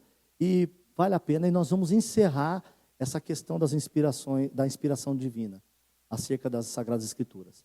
Eu vou falar para vocês agora sobre a inspiração verbal plenária. Irmãos, na aula de número 4, onde começamos a falar sobre a inspiração bíblica, a gente falou sobre a definição, as características e as relações da inspiração bíblica, ou seja, a Sagrada Escritura com a sua inspiração. Abordamos dentro disso algumas correntes teóricas acerca da inspiração das Sagradas Escrituras. Vimos a teoria da acomodação, vimos a teoria da contradição, a teoria da ignorância e a teoria do conflito. Eu não vou me ater a falar novamente sobre essas teorias, porque esse conteúdo já está gravado, você pode consultar e ver. Eu só queria dizer para você que eu vou tratar de um assunto que parte dele nós já tratamos na aula de número 4, tá bom? Nós estamos falando de teorias, e no caso das relações, das características, da definição daquilo que é inspiração bíblica, tá? E hoje estudaremos, no caso falando das teorias, a teoria da inspiração verbal e plenária. A teoria da inspiração verbal plenária considera que as Escrituras foram inspiradas em sua plenitude. Esse conceito é aceito pela grande maioria dos teólogos, porque é a que mais preserva o conteúdo bíblico como palavra de Deus. Essa teoria não admite a inspiração sobrenatural, se confine às partes da Escritura, a partes da Escritura. Essa teoria não admite a inspiração sobrenatural, se confine a partes da Escritura, ou seja, somente alguns textos, alguns livros, partes dos escritos que são divinos, o restante não. Mas que ela se aplica plenamente a todos os livros que compõem o Antigo Testamento. Então, resumidamente, a teoria da inspiração verbal plenária se fundamenta em dois princípios: a verbalidade e a totalidade, ou seja, a plenária ou a plenitude, tá? E nós vamos explicar isso melhor. Então nós temos a teoria verbal plenária, e ela é a teoria mais aceita pela maioria dos estudiosos, dos teólogos da Bíblia, porque ela preserva o conteúdo bíblico como palavra de Deus, ou seja, ela não faz restrições. Isso é palavra de Deus, isso não é. Isso é divino e isso não é. Tá? Nós vamos discorrer melhor sobre isso, mas grosseiramente dizendo para vocês, de maneira mais objetiva, é isso. A verbalidade, dentro dos elementos ou dos princípios que fundamentam a teoria da inspiração verbal plenária, é o seguinte: a verbalidade considera que as palavras contidas no texto são provenientes do próprio Deus, que inspirou cada um dos autores das Escrituras, não como meros copistas, mas utilizando suas faculdades intelectuais, isto é, seus conhecimentos provenientes da sua própria realidade sociocultural. A verbalidade diz, então, acerca da palavra, ou seja, as frases que estão escritas em cada livro, em cada versículo, ou seja, palavra por palavra, essa teoria acredita que cada uma dessas palavras, elas foram inspiradas por Deus. e que as pessoas escreveram aquilo que Deus queria que elas escrevessem. Porém, Deus não as utilizou como marionetes, passando por cima do seu intelecto. Não foi uma escrita mediúnica. Deus se utilizou do conhecimento que cada autor possuía. Ou seja, da sua cultura, da sua realidade socioeconômica, ou seja, a sociedade onde ele está inserido e como é que essas pessoas pensavam, agiam, o que eles conheciam, o que eles sabiam. Deus considerou todas essas coisas, porém, ele mesmo assim inspirou. E isso é importante porque, como nós lemos e percebemos no Evangelho, nas palavras e atitudes de Jesus, alguém que ele nivelava todos, ou seja, toda a sociedade, ele colocava no mesmo patamar, ele não tratava ricos em detrimento dos pobres, ele não tratava os fariseus em detrimento dos publicanos, como pessoas piores. Jesus não fazia distinção, acerca das pessoas. Os seus escritos, o pensamento de Cristo, não poderia ser transmitido de uma outra forma. Então, até mesmo os autores do Novo Testamento são variados, e do Velho também. Ou seja, você tinha reis, sábios como Salomão, e tinha vaqueiros como Amós escrevendo livros, literatura inspirada pelo Espírito Santo. O mesmo Espírito que moveu profetas e sábios, moveu pessoas também que trabalhavam no campo, que tinham um ofício que poderia ser tido como um ofício simples, comum. O Espírito Santo usou pessoas que andavam nos palácios, e no pátio desses palácios, pessoas nobres, como usou pessoas simples, das camadas mais baixas da sociedade. Então, nós percebemos aqui a natureza de Deus e do Evangelho também na inspiração dessas pessoas. E a verbalidade, ela traz isso como uma prova, como um elemento acerca da inspiração divina, da autenticidade do texto bíblico. Porque, como eu estava dizendo, até o próprio Evangelho, que nivelou todo mundo segundo como Jesus tratava a todos, ele amava e tratava bem a prostituta, tanto quanto ele poderia tratar bem um fariseu e um publicano. Então nós vemos esse nivelamento também na inspiração. Nós vemos Deus trabalhando sempre de maneira igual, equivalente, sem contradições. O nosso Deus não é um Deus contraditório. Ele inspirou a todos, ele deu chance a todos. Amém? E falando agora então da totalidade, que é o outro elemento que compõe essa teoria, a teoria da inspiração verbal plenária. Por sua vez, a totalidade considera que a inspiração divina é extensiva a todos os livros contidos na Bíblia, que Deus, por intermédio do Espírito Santo, soprou no coração dos homens, ou no caso dos autores, o que deveria ser escrito, não se descuidando de nenhum fato. Por totalidade, entende-se que a inspiração das Escrituras se deu de modo pleno, cheio ou completo. Quer dizer, que de Gênesis a Apocalipse, toda a Bíblia é inspirada, inclusive as genealogias, as histórias e etc. Isso significa que a Bíblia não só contém a palavra de Deus, mas também a palavra de Deus como um todo. Ou seja, a Bíblia não é só um lugar que contém escritos que falam de Deus. Ela é a palavra de Deus. Tá bom? Ela não só contém a palavra, como ela é a palavra de Deus. E interessante, a totalidade, esse elemento, ele diz que toda a Escritura, inclusive aquelas partes ruins que você não gosta de ler, como genealogia, naquelas partes onde conta os crimes, conta os pecados dos personagens, inclusive aqueles personagens que a gente costuma celebrar, por exemplo, como Davi, que é muito celebrado por nós, a Bíblia conta a falha dele. Amém? A Bíblia conta as falhas dos patriarcas, como Judá, que se deitou com a própria nora, e assim por diante. Ló, que se deitou com as próprias filhas. Então, veja que as Escrituras, elas não põem isso fora, relatam isso, mas não é porque essas coisas, esses atos pecaminosos, duvidosos estão na Bíblia, fazem com que a Bíblia, em alguns espaços, em alguns momentos, ela seja inspirada, e em outros não. A totalidade diz que tudo é inspirado por Deus, ok?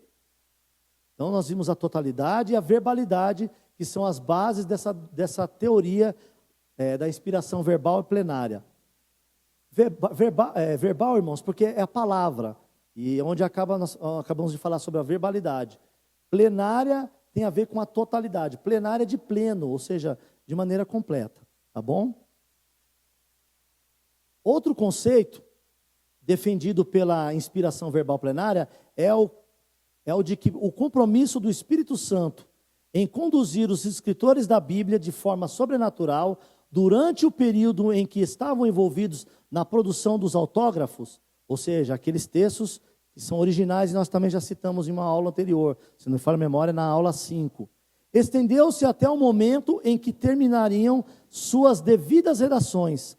Isso significa dizer que os escritores sacros, uma vez envolvidos nesse processo de composição, não cometeram nenhum erro ao produzir os textos, mas não se transformaram em homens sobrenaturais com conhecimentos plenos.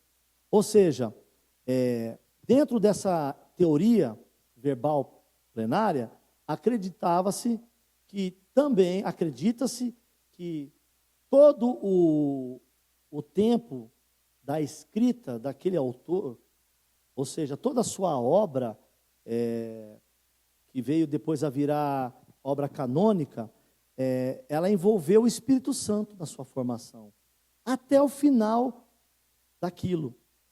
Mas o fato de ela não ter erros, de ela ser inerrante, não quer dizer que os escritores eram pessoas que se tornaram sobrenaturais porque a inspiração veio sobre eles. E que eles agora, por terem recebido o Espírito Santo, sabiam todas as coisas. Essa teoria, ela descarta essa hipótese de homens agora super poderosos, né? Super crentes, né? Super autores. Ela descarta isso. Eles continuaram sendo homens como eu e você somos. O conhecimento particular de cada escritor, de acordo com essa teoria, também não sofreu alteração em virtude da ação inspiratória do Espírito Santo. Ou seja, nenhum dos autores bíblicos se tornaram melhores em suas aptidões ou habilidades e funções cotidianas. Por exemplo, Amós era vaqueiro, irmãos. Isso não quer dizer porque Amós agora recebeu a inspiração do Espírito Santo e escreve lá o seu livro e escreve as suas profecias, agora ele vira um super vaqueiro. Ele agora é o vaqueiro dos vaqueiros. Ou, por exemplo, Isaías, que tinha o ofício de profeta, agora ele era o profeta acima dos profetas, sabe? O profetão. Esse entendimento não era cabível dentro dessa teoria, de que agora, por causa da inspiração, essas pessoas se tornaram super crentes, super homens de Deus, tá bom? Eles continuaram sendo as mesmas pessoas, com as mesmas aptidões e dentro das suas funções cotidianas, tá bom? É por isso que Pedro, um simples pescador, admitiu as dificuldades para entender os textos do apóstolo Paulo. Vamos ver, olha só, 2 Pedro 3, o versículo 15 e 16. Nós até já lemos esse versículo, mas vamos lê-lo novamente aqui dentro desse contexto. E tende por salvação a longanimidade de nosso Senhor, como também o nosso amado irmão Paulo vos escreveu, segundo a sabedoria que lhe foi dada. Falando disto, como em todas as suas epístolas, entre as quais há pontos difíceis de entender. Então veja só, Pedro, pescador, um nível cultural inferior ao de Paulo, apesar de ter escrito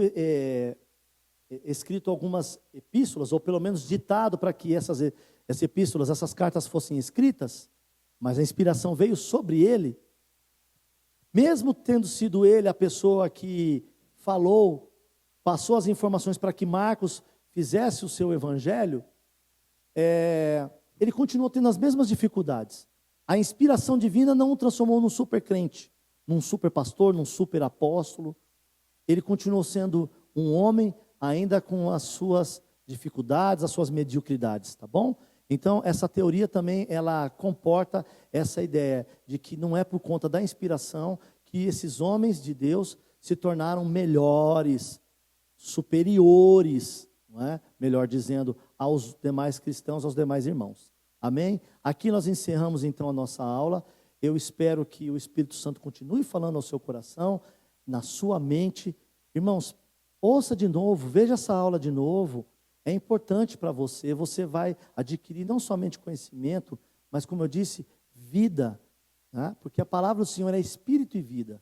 Tá bom? Esse conhecimento também é importante para que você não passe vergonha na mão de outras pessoas, né? Que às vezes batem no seu portão, algumas pessoas que questionam você, os seus familiares. Você está se enchendo de conhecimento e vendo que a Bíblia, ela é sim um livro que merece a nossa credibilidade, porque ela foi feita debaixo, ou seja, na supervisão do Espírito Santo. Todas as palavras foram redigidas pelo Espírito Santo. Ele participou de todo o processo de confecção, tanto do Velho quanto do Novo Testamento. E ainda por cima nós tivemos, além da inspiração do Espírito Santo, tanto no Velho como no Novo Testamento, nós tivemos os crivos, que tanto o Velho quanto o Novo Testamento passaram. Amém?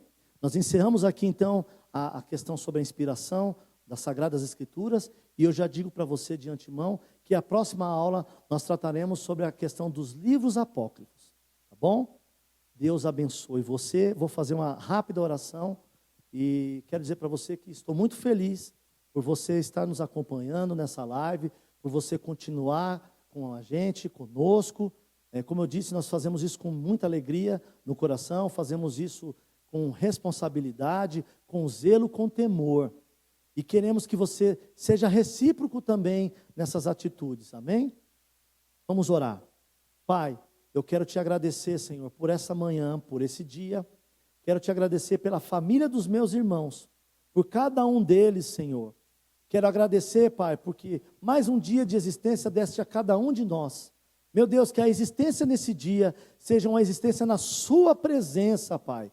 Que seja uma existência em paz, em alegria, em comunhão no lar, longe das discussões, das divergências entre marido e mulher, entre filhos e pais. Meu Deus, que o Teu Espírito Santo esteja em cada lar nessa manhã e nessa tarde e à noite também, Senhor. Meu Deus, que seja um almoço, Senhor, onde os Teus filhos possam se reunir, Senhor, em volta da mesa, Pai, e que eles possam comer em paz, que eles possam comer em alegria, sabendo que o Senhor já proveu o alimento, que o Senhor está cuidando de cada um, e que não é o dinheiro, não é o trabalho, não é a profissão, não é o talento pessoal, mas o Senhor que provê tudo o que nós precisamos para estarmos vivos. Do Senhor procede a nossa existência e a provisão para essa existência. Muito obrigado pela Tua salvação, muito obrigado pelos nossos filhos, pelos nossos esposos, esposas, pelos nossos parentes. Obrigado pelo nosso dia, Pai.